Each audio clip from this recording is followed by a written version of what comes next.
The Merchant of Venice by William Shakespeare. Act 5, Scene 1. Belmont, the avenue to Portia's house. Enter Lorenzo and Jessica. The moon shines bright.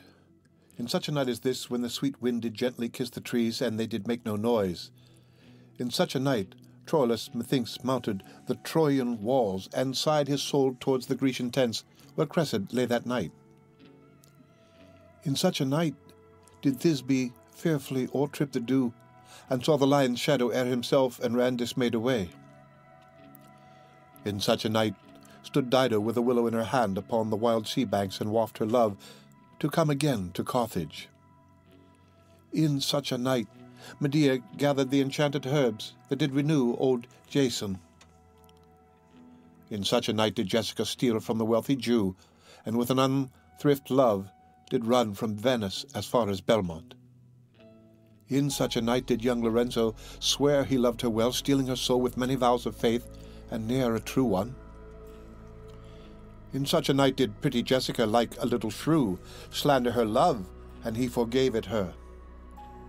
I would outnight you, did no body come, but hark, I hear the footing of a man. Enter Stephano. Who comes so fast in silence of the night? A friend. A friend? What friend? Your name, I pray you, friend. Stephano is my name, and I bring word. My mistress will before the break of day be here at Belmont. She doth stray about by holy crosses, where she kneels and prays for happy wedlock hours. Who comes with her? None but a holy hermit and her maid. I pray you, is my master yet returned? He is not, nor we have not heard from him. But go we in, I pray thee, Jessica, and ceremoniously let us prepare some welcome for the mistress of the house. Enter Launcelot. Sola, sola, ho, ho, sola, sola. Who calls? Sola. Did you see Master Lorenzo? Master Lorenzo, sola, sola. Leave hallowing, man. Here. Sola? Where? Where? Here. Tell him there's a post come from my master with his horn full of good news. My master will be here ere morning. He exits. Sweet soul, let's in, and there expect their coming, and yet no matter. Why should we go in? My friend Stephano, signify, I pray you, within the house your mistress is at hand, and bring your music forth into the air. Stephano exits. How sweet the moonlight sleeps upon this bank. Here will we sit, and let the sounds of music creep in our ears. Soft stillness and the night becomes the touches of sweet harmony. Sit, Jessica. Look how the floor of heaven is thick inlaid with patines of bright gold. There's not the smallest orb which thou beholdest, but in his motion like an angel sings, still choiring to the young-eyed cherubins. Such harmony is in immortal souls. But whilst this muddy vesture of decay doth grossly close it in, we cannot hear it. Enter musicians. Come, ho, and wake Diana with a hymn. With sweetest touches pierce your mistress' ear, and draw her home with music. Music is played. I am never merry when I hear sweet music. The reason is your spirits are attentive. For do but note a wild and wanton herd or race of youthful and unhandled colts, fetching mad bounds, bellowing and neighing loud, which is the hot condition of their blood. If they but hear perchance a trumpet sound, or any air of music touches their ears, you shall perceive them make a mutual stand, their savage eyes turned to a modest gaze, by the sweet power of music. Therefore the poet did feign that Orpheus drew trees, stones, and floods, since not so stockish, hard, and full of rage, but music for the time doth change his nature. The man that hath no music in himself, nor is not moved with concord of sweet sounds, is fit for treasons, stratagems, and spoils. The motions of his spirit are dull as night, and his affections dark as Erebus. Let no such man be trusted. Mark the music. Enter Portia and Nerissa. That light we see is burning in my hall. How far that little candle throws his beams, so shines a good deed in a naughty world. When the moon shone, we did not see the candle. So doth the greater glory dim the less. A substitute shines brightly as a king unto the king be by, and then his state empties itself as doth an inland brook into the main of waters. Music, hark! It is your music, madam, of the house. Nothing is good I see without respect. Methinks it sounds much sweeter than by day. Silence bestows that virtue on it, madam. The crow doth sing as sweetly as the lark, when neither is attended, and I think the nightingale, if she should sing by day when every goose is cackling, should be thought no better a musician than the wren. How many things by season seasoned are, to their right praise and true perfection. Peace, ho! The moon sleeps with Endymion, and would not be awakened. The music ceases. That is the voice, or I am much deceived of Portia. He knows me as the blind man knows the cuckoo, by the bad voice. Dear lady, welcome home. We have been praying for our husbands' healths, which speed we hope the better for our words. Are they returned? Madam, they are not yet, but there is come a messenger before to signify their coming. Go in, Nerissa. Give orders to my servants that they take no note at all of our being absent hence, nor you, Lorenzo, Jessica, nor you. A tucket is sounded. Your husband is at hand. I hear his trumpet. We are no telltales, madam, fear you not. This night, methinks, is but the daylight sick. It looks a little paler. 'Tis a day such as the day is, when the sun is hid. Enter Bassanio, Antonio, Gratiano, and their followers. We should hold day with the antipodes, if you would walk in absence of the sun.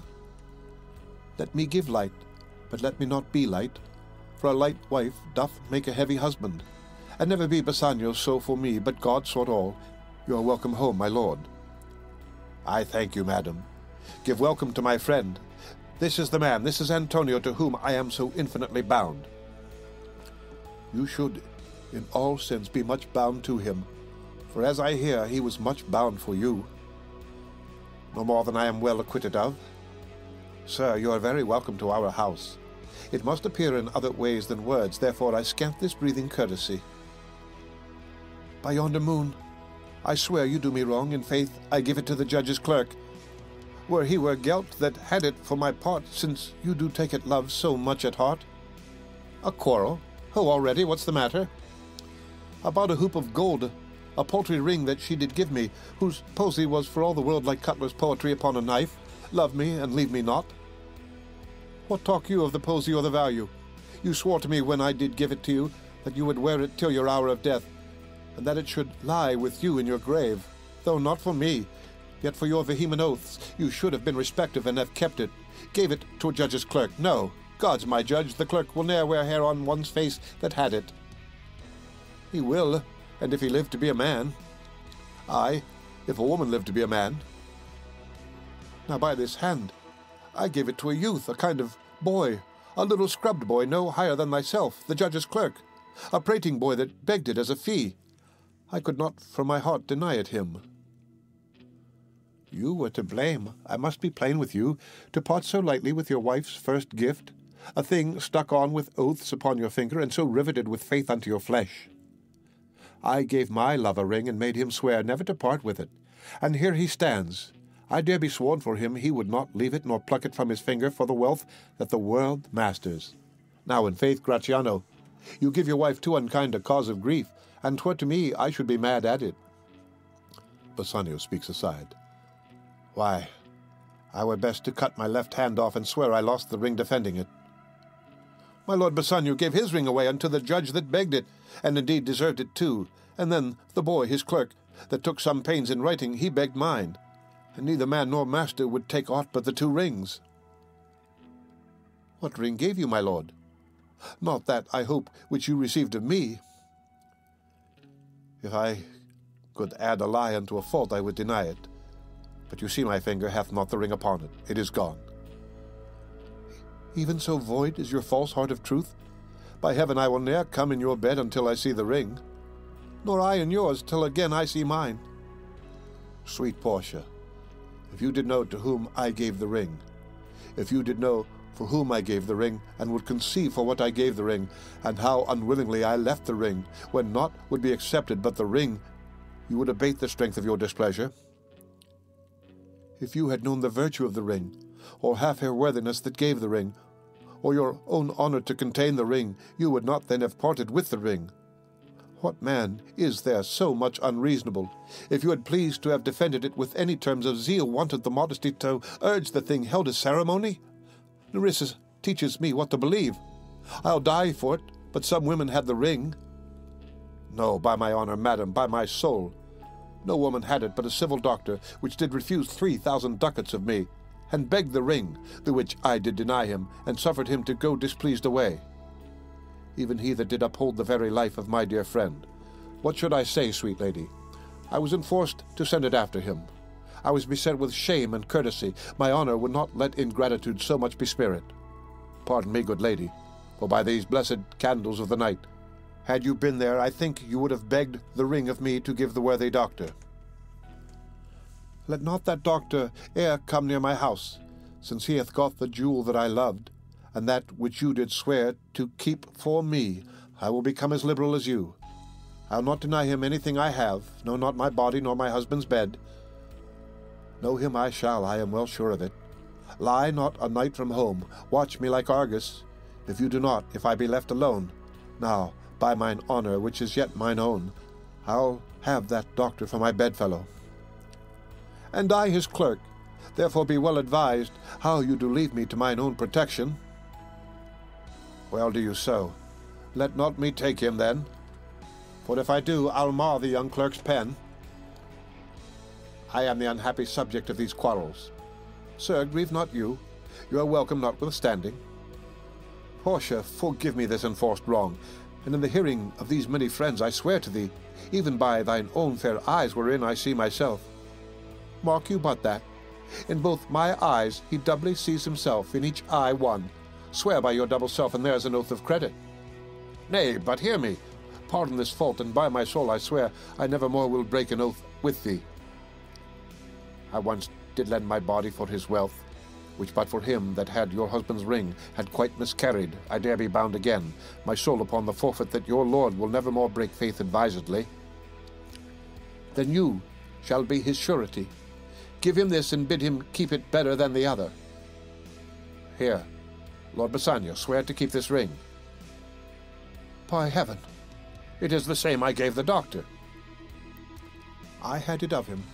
Pardon me, Bassanio, for by this ring the doctor lay with me.